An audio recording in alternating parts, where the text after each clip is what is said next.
Hey, welcome back, everyone.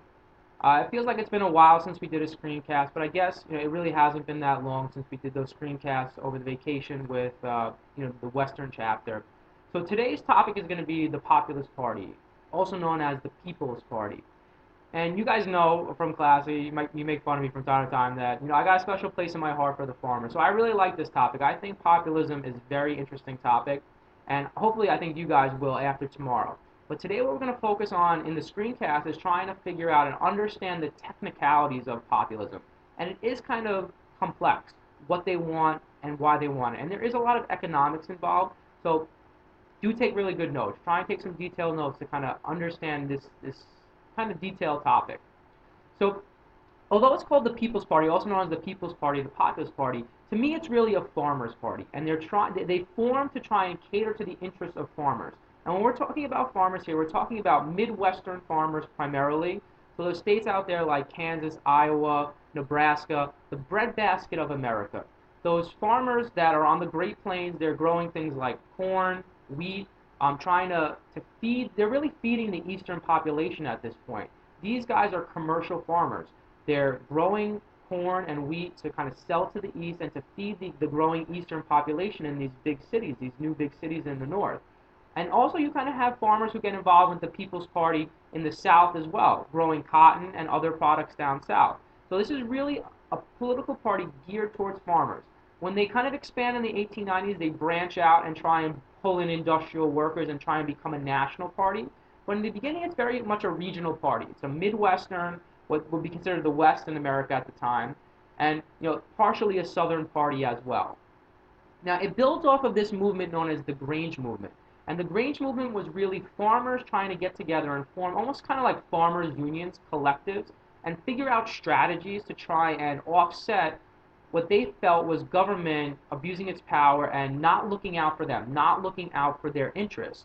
And so you saw this when we talked about the Colored Farmers Alliance in the South and David McCune's uh, institution trying to think of ways to kind of help farmers, get a better feel for the government and get more influence in the government. And so, really, the Grange movement, the People's Party, builds off of this movement called the Grange movement. Now, what are some of the issues that farmers are facing at the time? Well, this famous quote from Mary Elizabeth Lease, "Raise less corn and raise more hell." It's a simple phrase, but there's a lot in there. It's pretty complex. So I want to try and break it down for you guys. When she says raise less corn, really what she's speaking to is that same problem we talked about in the New South with uh, sharecropping and overproduction. In the Midwest, there's still overproduction. They're producing too much corn, too much wheat, too much cotton. And all of these things are major problems for farmers. And it's a little bit complex, so let's try and break it down very simply. They're producing too much. So what that does is it brings the price of the crops down. So that I think is easy enough to understand. So it brings the value of their crop down. But then the more detailed thing to understand here is that these farmers are living off of debt. Farmers at the time are debtors. They owe money as far as mortgages if they actually own their land and they own their farm, or sometimes they're just living off of credit. So this is where we kind of get a little bit more complex, and I want to make sure that you guys follow it here. If they owe this money to the bank, or they owe this money to maybe somebody who loaned them money for tools, for implements, or for their crop and their seed itself, if they can't get the value that they expect from their crop, then they're not going to be able to pay back these banks, and it's going to bring them into greater debt. And so this is another reason for why farmers are going to be inflationists, that they want the currency to just more money in circulation and the currency actually to be devalued a little bit. And so it's tied into the fact that there's overproduction out there and that they can't get the money that they need for their crops. And so this kind of plays into some of their strategies, trying to limit how much food is out there. Now, the other big problem here, or the other part of the phrase, to raise more hell, what she's trying to say here is that the farmers' interests are not being heard in Washington, D.C. The Democratic Party is not listening to them. The Republican Party is not listening to them. So they need to form organizations, and they need to kind of get in the face of the government and make them listen to them. And that's what she means by raise more hell. So it's kind of complex here. It's two things going on. Raise less corn, less overproduction, and kind of get out there and be more active and make these political parties understand your issues and listen to your issues. And so they come up with some ideas like the Sub-treasury Plan, which is actually a very good idea, that they're going to take products, specifically corn and cotton, off of the market. They'll grow it still, but they'll keep it in these sub-treasury, like these silos, and they won't let it be on the market. And what that'll do is it'll limit the product out there, which drives the price up, which means that the farmers can get more for their crops, and they can pay back their bank loans, and they're not going to be pushed further into debt. They're not going to be get compound interest on top of the interest that they already owe for these, you know, mortgaged homes and these mortgaged farms. And so it's a great plan, but the political parties at the time are not listening to them. They're not adopting it. You know, the Democratic Party is not adopting it. The Republican Party is not adopting it. They have other interests. You know, they have big business interests. They have, you know, the Solid South as far as white supremacy. They have those interests. They're not willing to kind of bring African American farmers into the loop. And so these political parties, the Republicans and the Democrats, they are not working for the farmers. And so the farmers decide that they have to kind of get out there and form their own political party, which is the Populist Party. And in the beginning, it's regionally based, and it's kind of very topic specific. It's for farmers, and it's based in the Midwest and partially in the South as well. So what are the big issues of the farmers? What are the things that they're really dealing with? So that's part of it, overproduction. But when I say this poor little farmer, there are groups that the farmers view as working solely against them. You have the banks, you have the railroads, and you have the government. And each kind of plays its role to put the farmer in a cycle of debt and kind of put them in a situation where they just feel like they can't get out. So let's take a look at these Eastern bankers who are loaning them money. So I put Eastern bankers because almost all of the banks are based somewhere in the East. Kind of like JP Morgan's banks out there in the East, these big conglomerate banks, and a lot of them are loaning money to farmers to buy their land, to mortgage their houses. And like I said earlier, this puts the farmers in debt, and it kind of makes them rely on a system that they must kind of be able to sell their product commercially to make some money. So they're not subsistence farmers. They have to use this new expanded market, use the new railroad to their advantage, and sell their products to these eastern cities in order to kind of get back enough money and make a profit so that they can pay back their bank loans. If not, they're going to kind of be cycled into a further debt, and they're going to owe more money and probably get their homes foreclosed upon or their farms foreclosed upon. And so there's really a lot of pressure here on these farmers based off of the system that they're living under for this debt. Now, on top of that, you know, when you grow your crop, a lot of times you can't just ship it right away. You might have to store some of it. And so farmers, these grain, what you see here are the one on your right, I guess, is an old-fashioned grain elevator, and these ones on your left are new model grain elevators. And what a grain elevator is basically just like a huge storage house for your crops. And what you do is you kind of put your crops in there and you store them until you're able to ship them, in this case, to the east.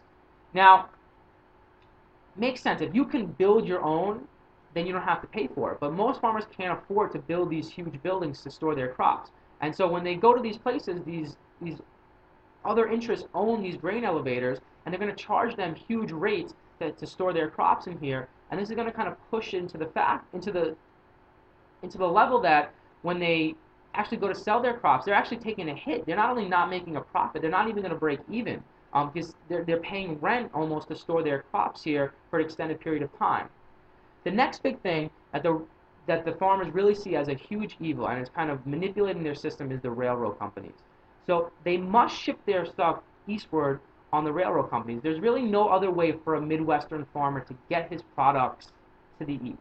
There are no rivers, major rivers in America that go east to west. You know, back in the colonial period or back in the early 1800s, you used to ship things up and down the Mississippi River or the Missouri River, but primarily they're trying to ship east-west. And if you want to ship east-west, there's really only one way that you could do it, and that's using the railroads. And from what we know, the railroads are working together. They're using collusion, they're creating trusts, and so it wasn't free competition. These different railroads might charge different rates to just ship these products to the east. And so this is called freight shipping. And that's primarily what railroads did during the late 1800s. It's not passengers. They're shipping goods and they're shipping products. And so primarily for the farmers, they're shipping their food, their corn and their wheat and their cotton, east. And if all of the railroads are working together and they create these trusts and they set the artificially high freight shipping price for you really high up there, and you can't, you can pay it, but the fact is that all of this stuff combined is going to kind of make it so that you actually selling your product, you're not going to make any money off of it. You might even lose money by growing corn and shipping it east and selling it because of the rates that the railroads are going to charge. And these farmers are really kind of stuck in a situation. They can't stop growing their products because they owe money to the government. There's no other way to make money out there in the West. They have to be farmers. There are no big cities in these western states, in Kansas and Iowa at the time, and so farming is really the only option. So it might be simple to say, well, just stop making so much corn or stop making so much wheat, but that's really not an option for them. And so the railroad trusts are kind of manipulating the prices, and they're playing the middleman here. The farmer can't ship directly to the eastern consumer, which would help make them profit. These guys want to make a profit off of shipping it, off of carrying it. And so a lot of times they're taking advantage of it because you do have a laissez-faire government. And this political cartoon is about something entirely different, but it definitely kind of hits the tone very well. The fact that government, in this case, is not necessarily regulating it. They are giving land grants to railroads, but they're not regulating how much prices should be, whether they're creating trust, there's collusion between different railroad companies. And in the end, this really is going to hurt the farmer. And what this is going to create is a huge kind of east-west divide here. You have the eastern business interest, not the ordinary person in the east, but you have the eastern kind of factory owner, these business interests, and then the western farmer out there in the Midwest. And the farmers increasingly kind of see Washington, D.C. out there in the east as working not for them. It's working for, excuse me, it's working for these eastern business owners, these Rockefellers, the Carnegies, the Vanderbilts. That's who they see the government working for, and not for them, not looking out for them. And so later on, they're going to try and make an alliance with the labor in the East, the labor unions, and kind of say like, hey, listen, we're in the same situation here. We need to kind of work together. The government using these laissez-faire tactics is not to our benefit. And so what they do is they create something called the Omaha Platform. So first they start off as a regional group, the Populist Party, but then they kind of venture into national politics. And the Omaha Platform, a platform is basically what the political party stands for. And so this is kind of what they come up with. Omaha, Nebraska is where they kind of come up with this platform where they hold their big party meeting. And so there's four big things that they're going to believe in. Number one, they want antitrust laws passed, regulation. So they're going to be able to pressure and get this Sherman antitrust law passed, which we saw is not necessarily used the way they want it to be used against monopolies and trusts. But they want regulation, specifically regulation of the railroads, so that freight shipping is kind of standardized, and they don't have to pay these exorbitant rates to get their crops to the east. Second thing that they want has to do with the money supply. They want a bimetallic currency standard, meaning they want money backed by gold and by silver. And so what this is going to do is it's going to cause inflation, as we talked about today. But for the farmer, that's a good thing, because that means that they're going to be able to pay back their loans, and they're not going to kind of lose money, because in the current system, they're losing a ton of money. They want the money to kind of the value of it to go down. And so it's a little bit of a complicated system here, but it all has to do with the fact that the farmers are debtors, and they've loaned on a fixed amount, and they've been loaned money on a fixed amount,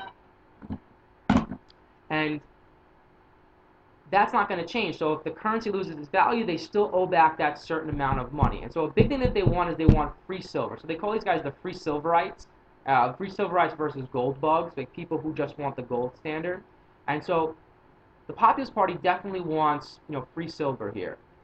The third thing that they want is they want the government to be able to loan them money if they need money at a low interest rate. So they don't have to go to these Eastern bankers who are taking advantage of them and charging exorbitant rates on all of their goods. And so they want to kind of have some easy credit as far as low interest rates being charged. And the last thing that they want is they want a low tariff because they feel like having a high tariff on their products is going to hurt them in the long run. And so it caters to big business. It caters to these big business interests. All right, guys. There's going to be another part to this screencast because I wasn't able to finish, and I want to talk about the elections of 1892 and the elections of 1896. So after you view this one, make sure that you stick around and you view the second one.